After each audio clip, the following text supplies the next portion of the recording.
Hello दोस्तों, मेरा नाम है जयमीन। आप देख रहे हैं टेकी जयमीन। दोस्तों यहाँ पे दो स्मार्टफोन की कंपैरिजन वीडियो लेके आ गए हो, जिसमें दोनों ही फोन अंडर 20,000 की कैटेगरी में देखने को मिल जाते हैं।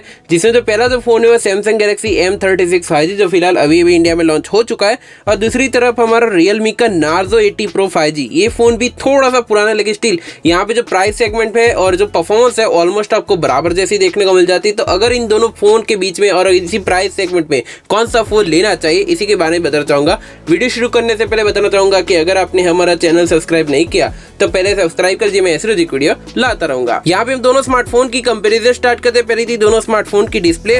तो यहाँ पे सैमसंग गैलेक्सी M36 5G में देखने को मिल जाती है 6.7 इंचेस की FHD प्लस रिजोल्यूशन के साथ आपको सुपर एमोलेड स्क्रीन देखने को मिल जाती है, जो कि ओल्ड स्टाइल नॉच के साथ आती है। यहाँ पे पंचोल कैमरा डिजाइन देखने को नहीं मिलता, ये थोड़ी सी सैड न्यूज है। लेकिन 120 हर्ट्ज का रिफ्रेश रेट देखने को मिल जाता है और 800 नीट्स की आपको हाई ब्राइटनेस मोड देखने को मिल जाएगा। फ्रंट में आपको cornering gorilla glass Victus plus की प्रोटेक्शन देखने को मिल जाएगी, जो कि ऑल टुगेदर बहुत ही अच्छी बात है कि प्रोटेक्शन यहाँ पे इस प्राइस रेंज में कोई भी कंपनी यहाँ पे नहीं देती, लेकिन यहाँ पे उन्होंने दी है, जो कि अच्छी बात है, एक प्लस पॉइंट है। जबकि बात करें रियलमी के नार्जो 80 Pro के डिस्प्ले की, तो यहाँ पे 6.77 इंचेस की FHD प्लस रिजोल्यूशन के साथ आपको कर्व्ड एमोलेड स्क्रीन देखने को मिलती है।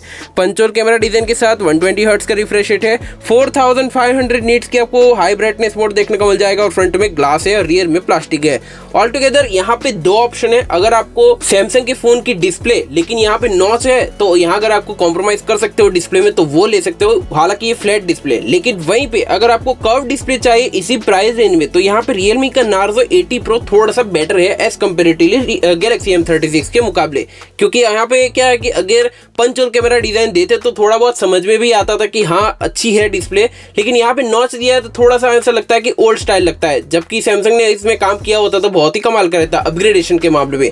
जबकि रियलमी के फोन में आपको कर्व डिस्प्ले देखने को मिल जाती है, रिफ्रेश रेट दोनों में सेम है, फुल HD प्लस का रिजोल्यूशन है वो भी सेम है। लेकिन हाँ ये बात भी ध्यान रखिएगा कि यहाँ पे ये आपके ऊपर डिपेंड हो जाता है कि आपको किस टाइप की डिस्प्ले पसंद आती है। अगर आपको कर्व डिस्प्ले चाहिए तो रियलमी का फोन ले सकते हो, अगर आपको फ्लैट डिस्प्ले चाहिए नॉच के साथ तो यहाँ पे सैमसंग गैलेक्सी M36 आप ले सकते हो। बाकी आप मुझे कमेंट में जरूर बताना। बात करते हैं दोनों स्मार्टफोन के परफॉर्मेंस की, तो मैंने पहले ही बताया था कि दोनों स्मार्टफोन में ऑलमोस्ट आपको बराबर जैसा परफॉर्मेंस है। क्यों? क्योंकि यहाँ पे सैमसंग गैलेक्सी M36 5G में आपको एक्सिनोस का 3080 वाला चिपसेट देखने को मिलता है, जो कि 5 nm पे काम करता है। ऑक्टा-कोर क्वाड है, 2.5 GHz पे क्लॉक्ड है और यहाँ पे मालिक का G68 आपको MP5 वाला आपको GPU देखने को मिल जाएगा, जो कि परफॉर्मेंस बहुत ही ठीक ठाक और अच्छी खासी गेमिंग के साथ देखने को मिल जाएगी।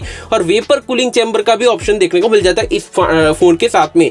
लेकिन यहाँ पे एक दिक्कत वाली बात है कि यहाँ पे अलग सा प्रोसेसर यूज किया होता तो बहुत ही कमाल का रहता, क्योंकि यहाँ पे एक्सिनोस थोड़ा सा कहता है ना कि गर्म बहुत ही ज्यादा होता है। जबकि अगर डायमेंसिटी यूज करते, अगर स्नैपड्रैगन का कोई प्रोसेसर यूज करते इसी इक्विवेलेंट में तो अच्छा रहता। लेकिन वहीं पे बात करें रियलमी के नार्जो 80 Pro की, तो यहाँ पे मीडियाटेक का डायमेंसिटी का 7400 आपको चिपसेट देखने को मिलता है।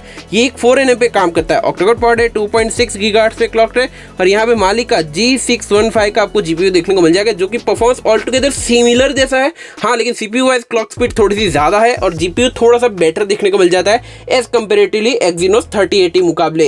तो अगर यहाँ पे, हालांकि जो सैमसंग का पुराना एक स्मार्टफोन था A36 या A26, उसमें भी आपको यही सेम चिपसेट देखने को मिलती थी। तो यहाँ पे मुझे नहीं लगता कि अपग्रेड कुछ है ज्यादा, क्योंकि अगर एक्सिनोस है तो अगर यहाँ पे स्नैपड्रैगन मीडियाटेक देते तो बहुत ही कमाल करता है सैमसंग, जो कि परफॉर्मेंस वाइज स्लाइटली बेटर। मुझे पर्सनली रियलमी का फोन बेटर लगा। बाकी आप मुझे कमेंट में जरूर बताना। बात करते हैं दोनों स्मार्टफोन के रैम और स्टोरेज वेरिएंट की। बताइए यहाँ पे सैमसंग गैलेक्सी M36 5G में आपको 3 वेरिएंट देखने को मिल जाते हैं, जिसमें पहला है 6GB रैम 128GB स्टोरेज, दूसरा 8GB 128GB, तीसरा आपको 8GB 256GB के साथ 3 वेरिएंट देखने को मिलते हैं। LPDDR4X और UFS 2.2 की स्टोरेज का सपोर्ट देखने को मिलता है। यहाँ पे एक्सपेंडेबल स्टोरेज का ऑप्शन 1TB तक कर सकते हो, जो कि हाइब्रिड है, जो कि अच्छी बात है कि ऑप्शन दिया है उन्होंने। और यहाँ पे रियलमी के नार्जो 80 Pro की बात करूँ तो यहाँ पे भी 3 वेरिएंट है, 8GB 128GB, 8GB 256GB और 12GB 256GB के साथ 3 वेरिएंट देखने को मिल जाएंगे। लेकिन यहाँ पे LPDDR4X है और UFS 3.1 की स्टोरेज है, जो कि अच्छी बात है। प्राइस रेंज में अंडर 20,000 की कैटेगरी में आपको UFS 3.1 की स्टोरेज मिलना ये बहुत ही अच्छी बात है। और एक्सपेंडेबल स्टोरेज का ऑप्शन देखने को नहीं मिलता। हालांकि रैम और स्टोरेज के मामले दोनों फोन हम कह सकते हैं बराबर सी वे है या ना भी कह सकते हो, क्योंकि अगर यहाँ पे सैमसंग UFS 3.1 देता तो बहुत ही कमाल का रहता, जबकि रियलमी का फोन उस मामले में थोड़ा सा बेटर है। बात करते हैं दोनों स्मार्टफोन के रियर कैमरा की, यहाँ पे सैमसंग गैलेक्सी M36 5G में आपको 15 मेगापिक्सल का प्राइमरी लेंस देखने को मिल जाएगा, जो कि OIS सपोर्टेड है f1.8 के एपर्चर के साथ। दूसरा आपको 8 मेगापिक्सल का अल्ट्रा वाइड, तीसरा फालतू का 2 मेगापिक्सल का का मैक्रो लेंस दिया हुआ है और ड्यूल टोन एलईडी फ्लैश देखने को मिल जाएगी। 4K और 1080p तक की 13 और 16 FPS दोनों में रिकॉर्डिंग कर पाएंगे OIS और EIS सपोर्ट के साथ में, जो कि अच्छी बात है। सैमसंग ने यहाँ पे इस प्राइस रेंज में यहाँ पे उन्होंने OIS भी दिया है और 4K तक की रिकॉर्डिंग का भी ऑप्शन दिया है, तो ये बहुत ही अच्छी बात है। लेकिन Realme के Narzo 80 Pro की बात करूँ तो यहाँ पे 15 मेगापिक्सल का प्राइमरी लेंस देखने को मिल जाएगा, जिसमें Sony IMX882 वाला सेंसर भी देखने को मिलता है f1.8 एपर्चर के साथ में, जिसमें OIS का सपोर्ट है। और दूसरा फालतू का 2 मेगापिक्सल का एक डेप्थ सेंसिंग कैमरा देखने को मिल जाएगा, ड्यूल टोन एलईडी फ्लैश देखने को मिल जाएगी। 4K और 1080p तक की 13 और 16 FPS दोनों में रिकॉर्डिंग कर पाएंगे OIS और EIS सपोर्ट के साथ में। तो कैमरा यहाँ पे जो कहते हैं ना कि प्राइमरी लेंस ऑलमोस्ट आपको बराबर जैसा है, लेकिन यहाँ पे सोनी सेंसर है वो सिर्फ आपको Realme के फोन में देखने को मिलता है। लेकिन ये बात भी ध्यान रखिएगा, यहाँ पे अल्ट्रा वाइड लेंस मिसिंग है, तो उस कारण यहाँ पे Samsung Galaxy M36 जो है वो थोड़ा सा बेटर है रियर कैमरा के मामले में, जो कि ऑप्टिमाइजेशन भी अच्छी खासी देखने को मिल जाएगी Samsung के फोन में, जबकि Realme के फोन में सिर्फ आपको प्राइमरी लेंस काम का है, बाकी कुछ काम का है नहीं।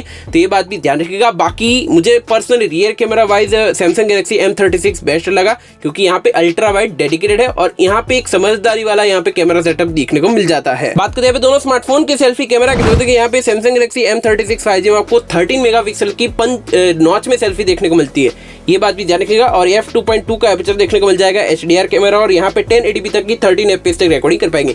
लेकिन वहीं पे Realme के Narzo 80 Pro की बात करूँ तो यहाँ पे 16 मेगापिक्सल की पंचोल सेल्फी देखने को मिल जाएगी, f2.4 एपर्चर के साथ HDR कैमरा, और यहाँ पे भी 1080p तक की 13 FPS तक रिकॉर्डिंग कर सकते हो।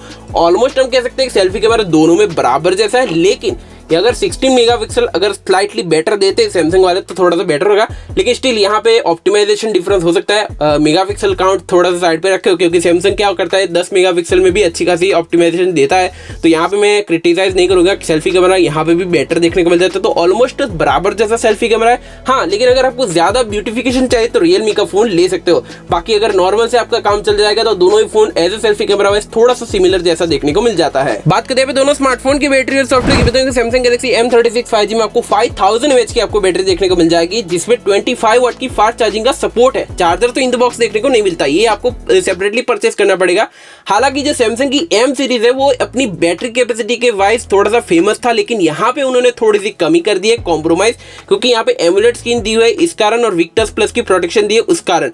क्योंकि अगर यहाँ पे 6000 mAh की आपको बैटरी देते तो बहुत ही थिकनेस थोड़ी सी ज्यादा हो जाती, जबकि उनको 7.7 mm की थिकनेस है उसको कहते हैं ना कि मेंटेन करना था, इसलिए यहाँ पे बैटरी कैपेसिटी कम है। अगर यहाँ पे ज्यादा देते तो बहुत ही कमाल का रहता। लेकिन वहीं पे Realme के Narzo 80 Pro की बात करूँ तो यहाँ पे 6000 mAh की आपको बैटरी देखने को मिल जाएगी, जिसमें 80 वाट की फास्ट चार्जिंग का सपोर्ट देखने को मिलेगा, और चार्जर भी आपको इन द बॉक्स देखने को मिलेगा, जो कि अच्छी बात है। दोनों ही phone Android 15 out of the box देखने को मिलेगा, जबकि Samsung Galaxy M36 5G में आपको One UI 7 का कस्टमाइजेशन देखने को मिल जाएगा, जिसमें 6+6 यानी कि 6 साल तक का सिक्योरिटी पैच और 6 साल तक का आपको OS अपग्रेड देखने को मिल जाएगा, जो कि बहुत ही बड़ी बात है एक ब्रांड वैल्यू के हिसाब से।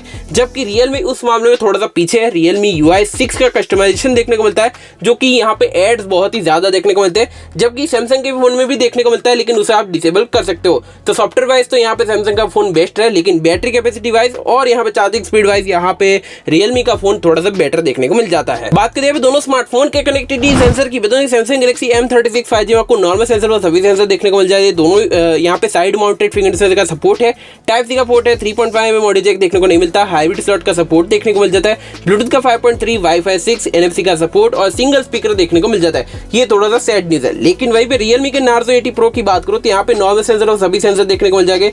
यहाँ पे अंडर डिस्प्ले फिंगर सेंसर का सपोर्ट है, जो कि अच्छी बात है, क्योंकि यहाँ पे एमुलेट स्क्रीन है। अगर सैमसंग देता तो बहुत ही कमाल करता।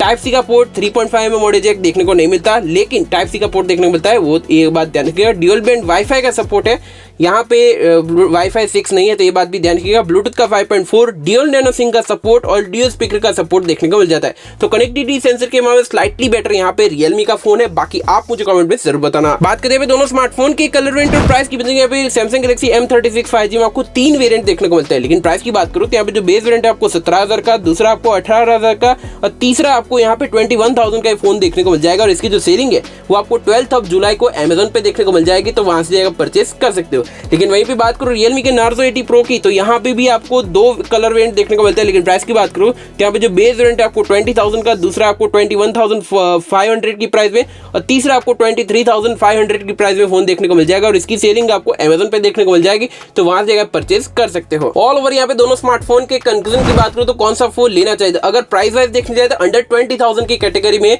तो यहाँ पे ऑब्वियसली बात है सैमसंग के फोन की जो प्राइस है वो 17,000 है और 20,000 की प्राइस यहाँ पे Realme के फोन की है।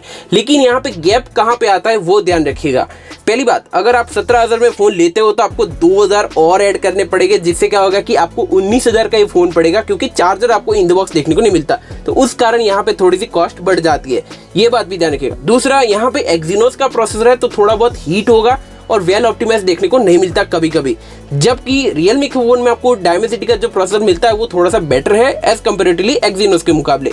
दूसरा, यहाँ पे curve display punctual camera design के साथ आपको ये डिस्प्ले मिलती है, तो यहाँ पे Realme का फोन बेटर है एज कंपेरेटिवली Galaxy M36 के मुकाबले, क्योंकि यहाँ पे आपको ओल्ड स्टाइल नॉच देखने को मिलता है। अगर यहाँ पे पंचुअल देते तो यहाँ पे समझ में भी आता कि फ्लैट डिस्प्ले है, लेकिन पंचुअल कैमरा डिजाइन देखने को मिलता है तो वो बहुत ही बढ़िया रहता। लेकिन यहाँ पे उन्होंने कॉस्ट कटिंग की है, जबकि एक बैटरी कैपेसिटी भी आपको थोड़ी सी कम है अगर यहाँ पे फिलहाल अभी तक के जो मार्केट देखे उसके हिसाब से देखने जाए तो। हाँ, यहाँ पे सैमसंग के फोन की एक स्ट्रॉन्गेस्ट बात ये लगी कि इसमें आपको प्रोटेक्शन अच्छा खासा देखने को मिलता है। दूसरा, यहाँ पे आपको जो रियर कैमरा सेटअप है वो थोड़ा सा बेटर है एज कंपेरेटिव Realme के मुकाबले, क्योंकि Realme में आपको 8 मेगापिक्सल का अल्ट्रा वाइड लेंस देखने को नहीं मिलता, तो उस कारण यहाँ पे थोड़ा बहुत कह सकते हैं कि एक कहते हैं कॉस्ट कटिंग बहुत ही ज्यादा की है। हालांकि 17,000 की प्राइस में सैमसंग का फोन मिलना ये भी बहुत ही बड़ी बात है, और यहाँ पे अपडेट बहुत ही अच्छे हैं, जबकि Realme के फोन में ये सब कुछ देखने को नहीं मिलता। अगर आपको फिलहाल एक कहते हैं ना कि प्रेजेंट में आपको अच्छा खासा ही फोन चाहिए, आपको फीचर की कोई परवाह नहीं है यानी कि अपडेट के बारे में, तो मुझे लगता है कि Realme का फोन बेटर लेगा। बाकी सैमसंग का फोन भी इतना बुरा देखने को नहीं मिलता। बाकी आप मुझे कमेंट में जरूर बताना कि आपको दोनों फोन में से कौन सा फोन पसंद आया, मुझे कमेंट में जरूर बताना। फिलहाल इस वीडियो में इतने दोस्तों, आपको वीडियो पसंद आया तो प्लीज लाइक करें, शेयर करें, कमेंट करें, सब्सक्राइब करना मत भूलें। मैं ऐसी वीडियो लाता रहूंगा। धन्यवाद।